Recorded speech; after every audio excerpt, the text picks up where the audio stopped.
Yes. In a recent interview of U.S. News and World Report, Secretary of the Treasury Blumenthal blamed our current rising inflation in a large part on our foreign trade and unions. He did, however, say that the government was little to blame. Would you like to comment on that? Yes.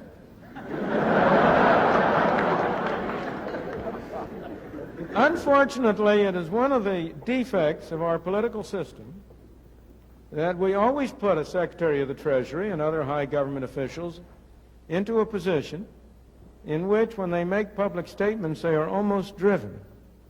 Well, what's the word I want to use? I want to use a polite word, equivocate. Secretary Blumenthal knows as well as you and I do that inflation does not come from trade unions. That doesn't mean that trade unions aren't grasping. Of course they are. But they don't produce inflation for one simple reason. They do not own a printing press on which you can turn out green pieces of paper.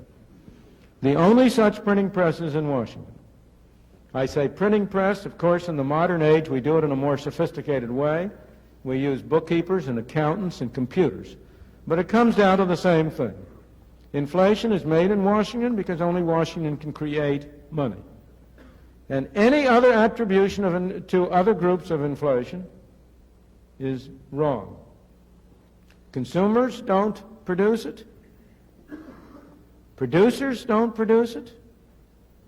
The trade unions don't produce it. Foreign sheiks don't produce it. Oil imports don't produce it. What produces it is too much government spending and too much government creation of money and nothing else. Yes, sir.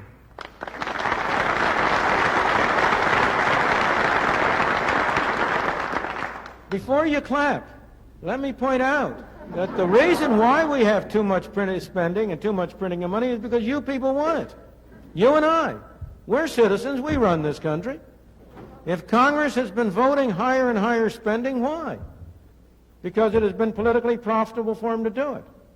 If they have been voting higher spending and not voting the higher taxes to pay for it, why?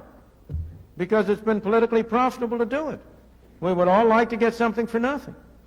And so the political process has been leading to Congress increasing spending, not increasing taxes, and financing the difference by the hidden tax of inflation. I think we are unwise. But let's not blame the others.